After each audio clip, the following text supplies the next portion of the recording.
Mari kita mengheningkan cipta untuk game Rice City yang sudah akan dihapus tanggal 24 Februari nanti. Ayo kita bahas apa yang terjadi. Baik lagi bareng gua Odysem, dan gua ingin bahas game Rice City. Kalau nggak salah, gue pernah bahas soal game yang satu ini, tapi gue lupa di video yang mana. Jadi, gue akan bahas game ini secara singkat dulu. Game ini keluar sekitar awal Desember, dan gamenya menurut gue lumayan menarik. Cukup mudah dimainin, jadi semua orang bisa main. Sistem burningnya juga oke, tokennya bisa dipakai buat upgrade-upgrade, dan potensinya lumayan bagus ke depannya. Intinya kita harus bangun-bangun. Jadi kalau misalkan kalian lihat di sini rumahnya ada yang masih tembus pandang ya, artinya ini rumahnya belum dibikin. Dan kalau misalkan mau dibikin, itu tuh kita harus ngumpulin bahan-bahan seperti di sini. Dan cara ngumpulin bahan-bahannya itu harus ngambilin bahan-bahan yang berserakan di pinggir-pinggirnya. Jadi ini ada wood, ada iron, dan juga ada stone. Nah ini bahannya cuma ada 3 doang sih. Dan buat ngambilnya kalian tuh butuh energi. Makanya kalau misalkan kalian di sini gua udah ada energi 30. Jadi misalkan gua mau ngambil stone, gua tinggal klik stone ya, terus tinggal diklik collect. Nah, nanti akan masuk ke dalam inventory kalian. Dan setelah dikumpulin nanti ini bahan-bahannya itu ada levelnya. Jadi kalau misalkan batu, terus misalkan kalian upgrade batunya itu dikumpulin jadi 3 dan ditambah hammer, akhirnya jadi big rock. Nah, itu bahan-bahannya tergantung untuk rumah yang level mana. Jadi rumahnya itu ada 3 level. Kalau misalkan tadi yang stone itu untuk level 1, dan kalau level 2 itu pakai big rock, dan yang ketiga itu pakai refined stone. Jadi dia ada level-levelnya. Dimana untuk ngambil barang-barangnya itu kalian harus pakai energi. Energi itu harus beli makanan, dan makanannya tentu pakai tokennya. Jadi ada sistem burningnya, jadi cukup oke.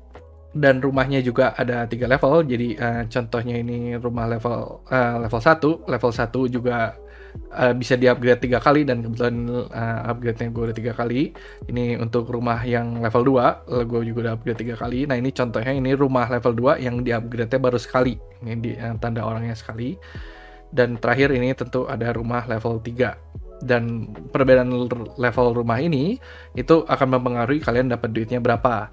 Biasanya untuk yang paling dasarnya itu rumah level 1 itu mestinya sehari dapat $1,5. Dan di sini juga menggunakan sistem Oracle. Jadi kalau misalkan satu rumah ini kalian sehari dapat tadi seperti yang gue bilang $1,4, dan $1,4 itu setara dengan 1 koin, dan kebetulan harga koinnya turun, misalkan jadi sisa 50%, berarti per harinya kalian tetap dapat $1,4, bedanya kalian dapat 2 koin. Jadi itu namanya sistem Oracle. Nah, masalahnya game ini kena FUD gila dari komunitasnya. Separah apa? Sampai bikin developernya, kalau misalkan kalian lihat ini Discord-nya Rice City ya, developernya mutusin untuk nutup gamenya selamanya dan menghapus semua history chat di Discord-nya. Pembuatnya ini kelihatannya dari Brazil, orang Brazil, dan dia kena FUD gila itu konon katanya dari komunitas Brazil atau Spanyol, gue kurang jelas karena bahasanya kan bahasa luar angkasa gitu. Dan konon ada sekelompok orang Brazil / Spanyol ini yang buat grup Telegram dan ngaku-ngakunya sebagai grup Telegram official, dan bikin rusuh. Salah satunya nyebarin cara exploit buat withdraw. Jadi kalau misalkan kalian mau nge-withdraw, contoh ini gue koinnya ada 287, kalian klik di exchange di sini, dan tadinya ini dia tuh netapin ada fee, dan fee-nya itu setiap kali kalian baru withdraw itu lumayan gede ya, kalau nggak salah sampai 5 berapa puluh persen gitu, dan akan terus menurun selama kalian tidak menariknya. Jadi misalkan kalian nggak narik misalkan 50% dan turun setiap hari turun 1%, artinya setelah 50 hari kalian fee-nya itu akan jadi 0. Nah, sistem withdraw itu ternyata ada loophole-nya, dan diketemuin sama sekelompok orang Spanyol / Brazil ini, akhirnya dieksploit. Jadi mereka kalau tiap kali withdraw nggak kena pajak. Selain exploit juga konon ada berita-berita jelek soal developernya dan soal modnya. Kalau nggak salah soal bawa lari duitnya apa gimana, gue lupa. Dan juga gue nggak tahu gimana pastinya karena mereka bahasnya pakai bahasa Spanyol atau Brazil ya, gue cuma dengar dari orang lain. Dan alhasil berita-berita FUD ini bikin investor, kalau nggak salah ada 3 atau 4 investor gede yang masuk dalam game ini, akhirnya jadi ngecabut duit mereka dari 3 investor, 2 sampai akhirnya jadi 1 investor, dan akhirnya 1 investor itu juga nggak tahan karena investor itu juga kalau nggak salah punya game lain, dan game lain itu juga akhirnya jadi pamornya jadi ke bawah turun, dan akhirnya memutuskan untuk cabut dari project game ini.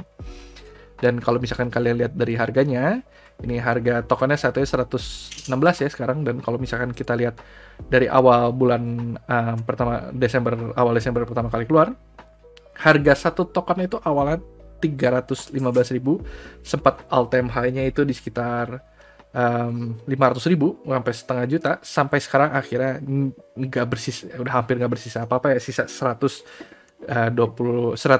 perak doang. Sebenarnya pada awal gue mau masuk, gue juga rada cemas ya, karena kalau misalkan kita lihat dari white paper ya, ini white papernya dia tuh ngomong kalau timnya yang bikin seluruhnya, yang bikin gamenya, yang bikin konsepnya, bikin lagunya, bikin websitenya, semuanya itu cuman 1 orang. Bahkan yang bikin white paper ini juga si 1 orang itu katanya. Dan dimana gue sebenarnya ngeliat ini awalnya sebagai red flag.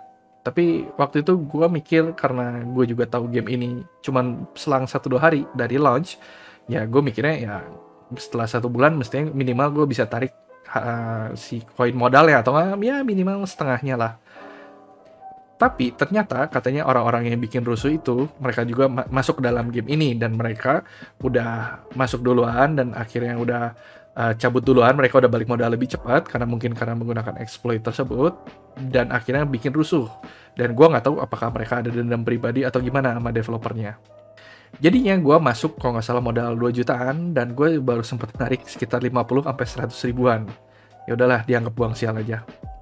Menurut gue sayang sekali ya, karena seperti yang gue bilang tadi, project ini banyak banget potensinya. Jadi dia tuh meskipun developernya cuma 1, dia tuh update-nya lumayan sering. Kalau per minggu tuh pasti ada sesuatu yang baru. Jadi gue pertama kali masuk game ini tuh kalau nggak salah si rumputnya masih rada-rada kuning, terus masuk ke musim dingin jadinya bersalju.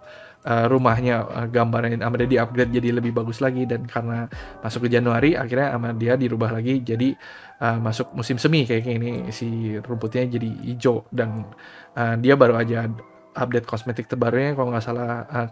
Kalau misalkan kalian udah bikin rumah dan semakin banyak bikin rumah, kalian bisa ngelihat nanti akan ada mobilnya lalu lalang gitu. Tapi semuanya itu meskipun developernya niat, juga gamenya potensinya bagus, karena FUD jadinya bikin harganya jatuh dan bikin semuanya sirna. Karena tanggal 24 Februari 2022, game ini benar-benar akan ditutup selamanya. Jadi kalau misalkan kalian lihat Discord-nya, ini ini si developernya cuma 1. Dia bahkan sampai ngompak rewardnya sampai kali 9 supaya liquidity-nya di sini juga udah nggak kelihatan. Liquidity-nya pengen bener-bener sama dia dihabisin supaya dia udah mau cuci tangan dari project NFT selamanya. Karena kalau nggak salah berita FUD-nya itu dia katanya mau kabur bikin game baru, dan dia udah mastiin dia nggak akan bikin game atau project NFT atau project crypto lagi selain dari Rise City. Jadi dia ingin ngebuktiin kata-katanya dia udah cuci tangan dan nggak menyentuh kripto lagi.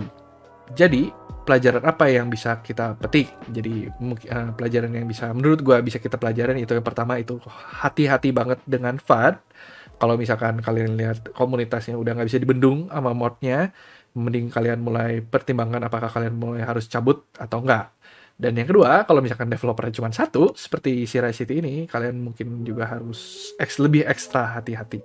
Dan yang ketiga juga kalau misalkan pembelajaran yang gue terima ya, karena gue juga sempat main game yang pakai sistem Oracle, yaitu Crypto Blade, dan pengalaman dari 2 game yang pakai Oracle ini cukup jelek ya, karena kalau misalkan koinnya jatuh berarti kan koinnya malah makin banyak dibuatnya, dan kalau misalkan kayak gitu berarti bikin harga koinnya malah makin jeblok. Jadi mungkin kalau misalkan kedepannya ada game-game yang pakai Oracle mungkin kalian harus hati-hati juga. So, sekian video dari gua soal Rai City, dan selamat tinggal Rai City. Kamu akan terus dikenang. Jangan lupa subscribe video gua buat tahu berita-berita terbaru soal NFT, crypto, dan blockchain gaming. Share dan like video ini kalau menurut kalian video ini menarik. Dan komen di bawah kalau misalkan kalian pernah main game ini dan kalian punya pendapat soal game ini. Sampai jumpa dan tetap semangat. Wakmi.